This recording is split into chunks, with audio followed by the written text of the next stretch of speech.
Union Minister Nitin Jairam Gadkari, who laid out maximum road networks, flyovers, and highways, was seen as the most performing minister of the Modi cabinet, has been cut to size, reduced in stature, and his future within BJP looks almost uncertain. In fact, questions are being asked whether at all Gadkari would continue till 2024. Gadkari's recent removal from the Parliamentary Board and the Central Election Committee is a testament to the fact that there's a complete discord between Prime Minister Narendra Modi, Amit Shah, and Nitin Gadkari. In fact, it also indicates the changing dynamics within Rashtriya Swayam Sevak Sangh. The theory that Gadkari is close to Nagpur no longer holds accurate. Let's look at the churnings within BJP first. Devendra Fadnavis, who's seen as an all-time favorite of Prime Minister Narendra Modi, has played an instrumental role in bringing down the stature of Nitin Gadkari. In fact, he's done that single-handedly in agreement with Modi and Shah duo. In 2014, if you remember, when BJP won the Maharashtra Vidhan Sabha elections, Gadkari was almost tipped to be the chief minister. But what happened? He was sidelined and Devendra Fadnavis was given the post. In 2019, when Nitin Gadkari was sworn in as a union minister for the second time, the portfolio of water resources and shipping was stripped away from him.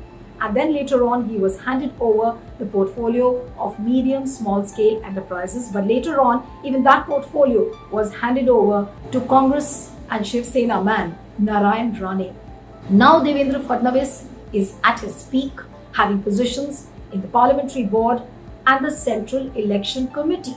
And what were his recent successes? He helped BJP win Rajya Sabha elections, the Legislative Council elections despite the adverse conditions. He helped BJP win Goa elections despite a massive anti-incumbency. So clearly, Devendra Fadnavis has ensured that the utility of Nitin Gadkari in Maharashtra politics remains diminished. In fact, he has extinguished that, and he has ensured that Nitin Gadkari almost looks like a political liability. One also needs to understand the dynamics within Rashtriya Swayam Sevak Sangh, which has played an important role as far as the demotion of Nitin Gadkari is concerned. It's not a secret that Nitin Gadkari had been an all-time favorite of the Nagpur headquarters, but now the equations have completely changed since the time Dattatreya Bhosale became the Sarkarivah. Now, Sarkarivah's position is second in command to the Sarsanchalak, that's Mohan Bhagwat, and it's the Sarkarivah which takes important decisions. It's believed that the recent removal of Nitin Gadkari from the Parliamentary Board and the Central Election Committee had the seal of approval of Dattatreya Bhosale, but not the approval from Mohan Bhagwat. Therefore, RSS looks like a divided camp between Bhosale and Mohan Bhagwat. In fact, Bhosale is seen as someone very close to Modi. He is not stationed at Nagpur but stationed at Lucknow, and therefore, obviously, Gadkari doesn't have the same equations with Bhosale as he used to have with Bhayaji Suresh Joshi. If you remember, in 2018, there was this RSS triennial event where Gadkari seconded the name of Bhayaji Suresh Joshi, and that's how he got an extension of 3 years. So therefore, clearly, the equations within RSS do not favor Nitin Gadkari at the moment. In fact, the coterie of Nitin Gadkari within Maharashtra is also completely sidelined. Leaders like Vinod Tavre, Pankaja Munde, Eknath Khatse have completely been sidestepped.